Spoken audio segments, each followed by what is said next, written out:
Bem, nós vamos conversar com o doutor Robson, vereador do município de Campos Sales, Partido Cidadania. E nós vamos falar com o vereador a respeito das denúncias que, evidentemente, foram feitas, formuladas por ele, tá certo? Em relação às suspeitas, né, de desvio de recursos e outros ilícitos que possam estar acontecendo no município de Campos Sales.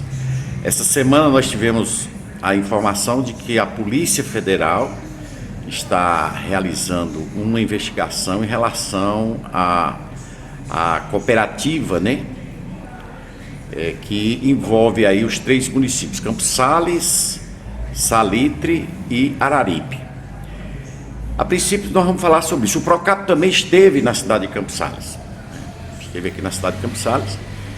E a primeira pergunta que eu faço ao vereador é baseado em que, vereador, que Vossa Excelência realizou essas denúncias, se essa denúncia também em relação ao que envolve a cooperativa, né, de saúde também foi formulada por Vossa Excelência, e também o Procap esteve aqui, porque houve também uma denúncia, né, da parte de Vossa Excelência, apontando irregularidades, inclusive em festas, né, movimento de festas aqui no município. Eu queria que você falasse sobre tudo isso. Fique à vontade.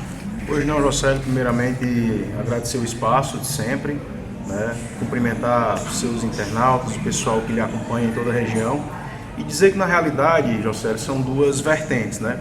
Uma primeira vertente no que diz respeito à ProSaúde, que é uma cooperativa médica que presta serviços no Hospital Municipal de Campos Sales, em Salitre e Araripe.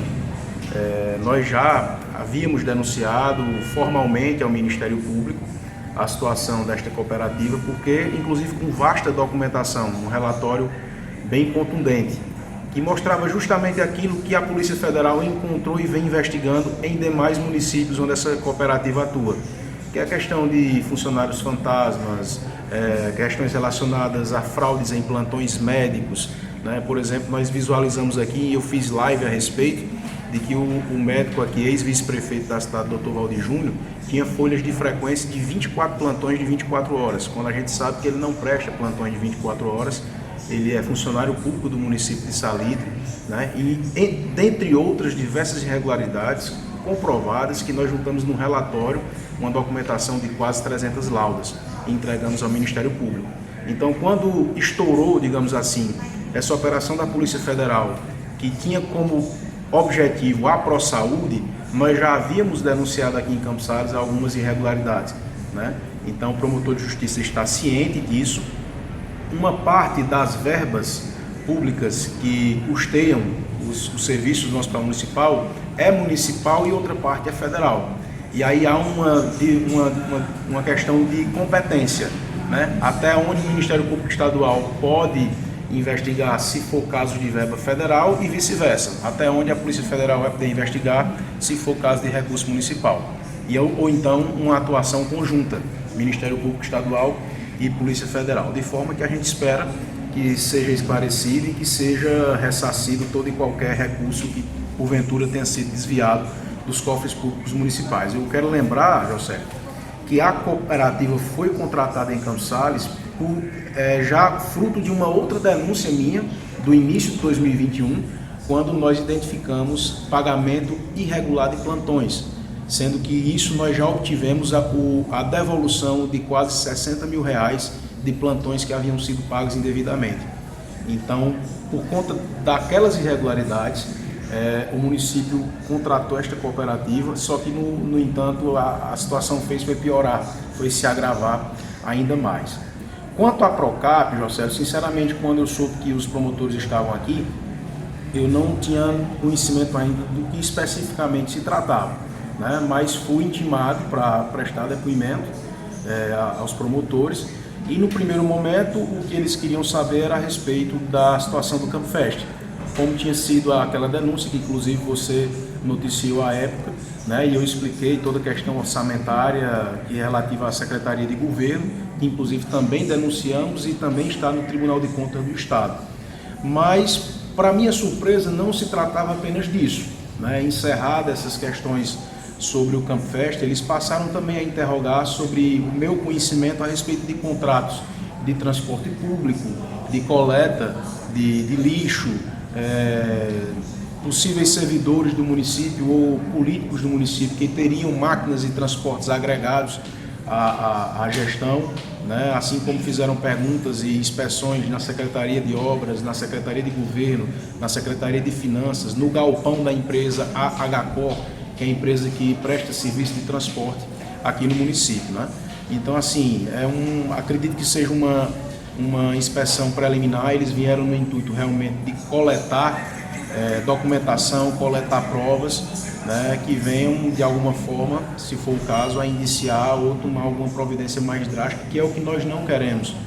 Nós queremos que Campos Sales cada vez mais se desenvolva, mas se for encontrado, que a lei impere, né, e que os responsáveis sejam punidos. É o que a gente espera. Em relação à última reclamação que Vossa Excelência fez sobre o hospital, como é que está melhorou a qualidade de atendimento no hospital do município? Havia também aquela celeuma da construção do hospital que já fazia 2 anos ou mais que perdura, né? Ou já faz. Como é que está toda a situação? Infelizmente, José, a situação permanece praticamente a mesma. Nós fizemos uma inspeção, um relatório também contundente, com diversas fotografias, com diversos dados, e encaminhamos ao COREM, Conselho Regional de Enfermagem, ao CREMEC, Conselho Regional de Medicina, ao Ministério Público, à Secretaria de Saúde do Estado do Ceará e ao Ministério da Saúde.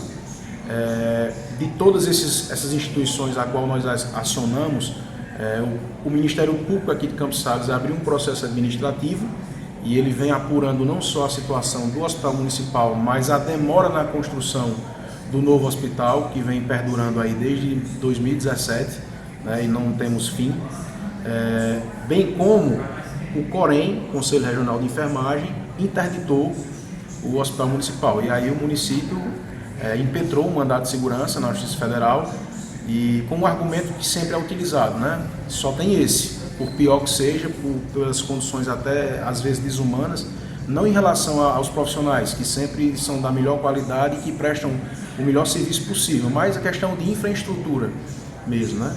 Então, com esse argumento de que só tem esse, o juiz federal, logicamente, se sentiu obrigado a determinar a reabertura, né? O fim dessa interdição por parte do COREM. Foi firmado um TAC, um termo de ajustamento de conduta, entre o município e o COREM, para que fosse, dentro de prazos de 30, 60, 90 e 120 dias, feito alguns ajustes na infraestrutura do Hospital Municipal. Nós tivemos mais recentemente situações de falta d'água no hospital, né, que estava funcionando na base de baldes, mesmo na situação precária sanitária, nos banheiros.